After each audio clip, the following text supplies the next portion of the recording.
You know that feeling right after you buy something you didn't need? That weird mix of satisfaction and regret about 10 minutes later? Yeah? Well, we need to talk. Because if you think impulse spending is about willpower, you're fighting the wrong enemy. Yesterday, I was at the pharmacy, 45-minute wait, just me, a store full of things I didn't need, and absolutely nothing else to do. I picked up some Whoppers because Jeff loves them. I put them back. I picked up some cookies because they look delicious. I put them back. I walked out with just the prescription. And honestly, that was a victory. A small, slightly embarrassing victory that I am now telling the entire internet about, but a victory nonetheless. Because here's the other thing I also want to tell you about Panda Express. We were driving to see family, and it's about a 4 hour drive. And we are adults, or so we told ourselves, adults who can go 4 hours without eating. We did not need to stop. And then we drove through a town that has a Panda Express. We don't have one within about 80 miles of home. And I caved completely to my baser instincts. I bought that decadent, sugary, sweet, delicious, wonderful chicken, and it was gone in like 10 minutes, and I absolutely should not have spent the money. Same week, same person, two very different outcomes. And I've been thinking about why. Hi, I'm Carrie, and I'm glad you're here today because I want to talk about impulse spending and not in a finger wagging, here's a list of tips way, but in a this is actually hard, and here's what I've learned way. So grab your coffee or your candy, no judgment, and let's chat. But here's what I figured out after years of watching our budget. The enemy isn't weakness, and it's not lack of willpower. It's not even that you love orange chicken, really love that delicious, sweet stickiness. But hey, I justify it by getting it with veggies instead of the rice. That makes it okay, right? The enemy is being unprepared for the moment. At the pharmacy, I had a plan. No stress, no real reason to buy anything, so I didn't. In the car, I had no plan, and I was hungry, and I was tired, and there was the temptation of Panda Express. I didn't stand a chance. Boredom, hunger, and stress, those are the actual budget killers, not you. And after a layoff, all three of those are turned up to 11. You have more time than you're used to. You have less money than you're used to. And the stress level that makes a box of Whoppers feel like a completely reasonable solution to all of your problems. It's not, but I get why it feels that way. Because I've been there, and honestly, I might be there right now. I was out of work just before Christmas, and I had already done all my Christmas shopping before the layoff hit. Gifts were bought, wrapped, ready to go, but I was cruising on Amazon one night just browsing when I saw something that I thought my daughter would like. I already had her gift handle, but I bought it anyway. I spent money that I didn't really need to spend, and honestly, she liked it, but she liked what I'd already bought her just as much. There was literally no point in buying more, except that in that moment, I wanted to. It made me feel good right then. But it made zero difference in her life. It was just more stuff. And when I realized that, I regretted it. And that's when I started paying attention to the pattern. And once I saw it, I couldn't unsee it. One of the best things that I have done for our budget is keeping a well stocked pantry. My motto is my pantry is my grocery store. And I mean that literally. If I don't have to run out for mustard or pasta or cereal, I don't walk past all of the things that tempt me. Every unnecessary trip to the store is an invitation to spend money that I didn't plan to spend. And this connects directly to that Panda Express situation. If I had just thrown some snacks in a bag before we left, which cost almost nothing, we would have driven right past that exit without a second thought. Past me failed feature me on that one. Past me, well, she's hit or miss. And this is actually one of the reasons that canning matters so much to me. When dinner is already done and sitting on a shelf, chili, chicken curry, whatever I put up months ago, I'm not standing in the kitchen at 6 o'clock, tired and hungry, trying to figure out what to eat. Tired and hungry at 6 o'clock is how we end up spending $30 on takeout that we didn't budget for. The jar on the shelf is the defense against that moment. The other night, I was craving some Mexican food. Mexican is one of the only decent restaurant meals that we can get within about a half an hour of home. And I was pretty tempted. But then I remembered that I had jars and jars of homemade canned burrito mix on the shelves, and they are delicious, honestly, about as good as going out. And because most of the work is already done, it was on the table before we could have even driven there. So I opened a jar, I cut up some fresh tomatoes and onions while it heated, I pulled out some tortillas. I'm actually working on making my own tortillas, but I am nowhere near mastering that one yet. And we had an amazing homemade meal in minutes. That choice saved us at least $50, and that's not even counting the gas for the 30-mile round trip. The pantry strategy works for non-food stuff too. I keep the basics stocked, soap, paper towels, whatever you use regularly, so I'm not making emergency trips when things run out. And you know how that goes. You go in for dish soap and you come out $40 lighter and vaguely confused. And for anything that isn't groceries or immediate needs, I wait at least 24 hours, sometimes 48.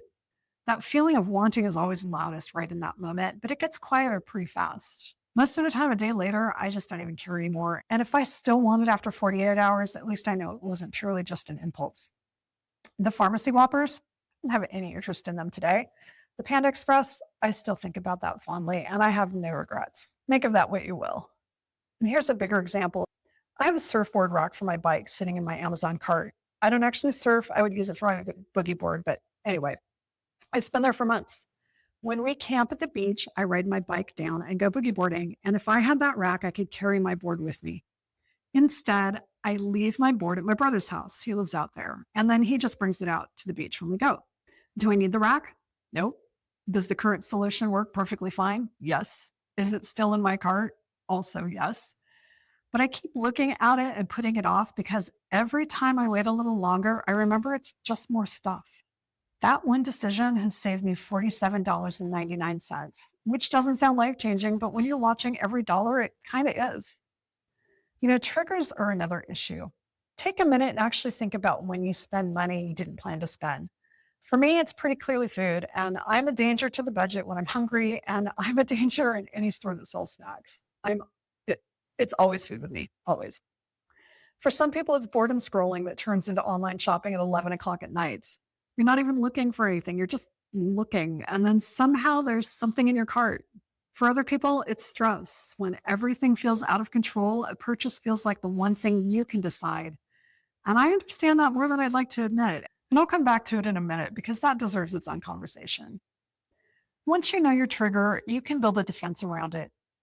You can unsubscribe from the emails that create fake urgency. You can delete shopping apps that are too easy to open at the wrong moment. And you can eat something before you get in the car and go for a 4-hour drive. Speaking from experience here. And this next one sounds obvious, but it actually works. Don't shop without a list. And don't buy what isn't on the list. The list is something important. It gives you a reason to say no to yourself that isn't about willpower. It's not, I shouldn't buy this. Instead, it's, this isn't on the list. And that's a much easier conversation to have with yourself when you're standing in the cookie aisle. A few weeks ago, Jeff texted me and asked me to pick up his favorite caffeinated beverage on my way home. No list, just one quick stop. I came home with the drinks, chocolate bars, Szechuan chicken from the deli, and a swimsuit I didn't even try on. I got home, the swimsuit didn't even fit. I didn't need any of that, and frankly, neither did my waistline. But that's what happens without a list. One item becomes 5 items plus a wardrobe malfunction. I also actually keep a running list of wants on my phone. So when I see something I want but I don't need, instead of buying it, I add it to that list. Most of the time when I look at it a week later, I can't even remember why I wanted half the things on it. And that tells you everything you need to know. And there is a reason that online shopping is dangerous. It's too easy. One click, done, dopamine hit, regret later. Now, I do love my dopamine. I'm a junkie. Making it harder can actually help. You can use cash for discretionary spending, so there's a natural limit, or leave your credit card in the car when you go in for something specific. Make yourself wait a day before completing an online purchase. My sister-in-law recently introduced me to Temu. Cheap stuff, frugal, right? Well, it's only frugal if it's something you actually need. A new skirt isn't frugal when you have plenty already. And I don't even have anywhere to wear skirts. So anyway, after one too many impulse purchases, I deleted that darn app from my phone entirely. Now, if I want to look at something, I actually have to get on a computer. That extra step is usually enough to talk myself out of it. The goal isn't to make spending impossible. It's just to make sure there's at least one speed bump between the impulse and the purchase. One moment where your logical brain has a chance to catch up with your emotion. And then there's the part that most budgeting videos don't bother to acknowledge. After a layoff, impulse spending isn't just about habits. It can also be about identity. When you've had a career, a title, a salary, a sense of what you contribute, and that gets taken away, there's a gap. And sometimes spending fills that gap for a few minutes. A purchase can feel like a decision you made, something you chose, something you had control over. And when everything else feels uncertain, that matters more than it should. When I got laid off, I went straight to searching for cruises in Europe. I spent hours choosing itineraries, researching airfares, looking at bed and breakfasts in embarkation cities. We have the money in savings, I told myself. We can afford to splurge. Then I realized I needed to actually tell Jeff what the plan was. And that's when it got real. I knew it was a silly dream, and I knew that spending that money before we'd even had a chance to look at our situation was unwise. And that's when I understood what I was actually doing. I wasn't planning a vacation, I was using shopping as therapy. I was distracting myself from dealing with the thing that was right in front of me. I still told Jeff about it, but with the honesty that I just needed something to look forward to right then. So we did not book the trip, and I'm glad we didn't. But I'm not saying don't ever treat yourself. I'm saying know the difference between treating yourself and medicating yourself. One of those you'll feel good about tomorrow, the other one you won't. And if you're in the thick of a layoff right now and everything feels sideways, that's real and it's hard. And another budgeting tip isn't going to fix it. Talk to someone, go for a walk, breathe. So here's the short version: boredom, hunger, and stress will spend your money for you if you let them. Don't let them most of the time. But for the rest of the time, give yourself some grace. Stock your pantry, know your triggers, make a list and actually bring it. Keep a wants list on your phone and put a speed bump between the impulse and the purchase. And for the love of all that is holy, pack snacks before a long drive. Drop a comment and tell me your biggest impulse spending trigger. Mine is apparently regional fast food chains I can't get at home. I've made my peace with it. And hit subscribe and turn on notifications for more real talk on living well for less. We'll see you next time. Bye bye.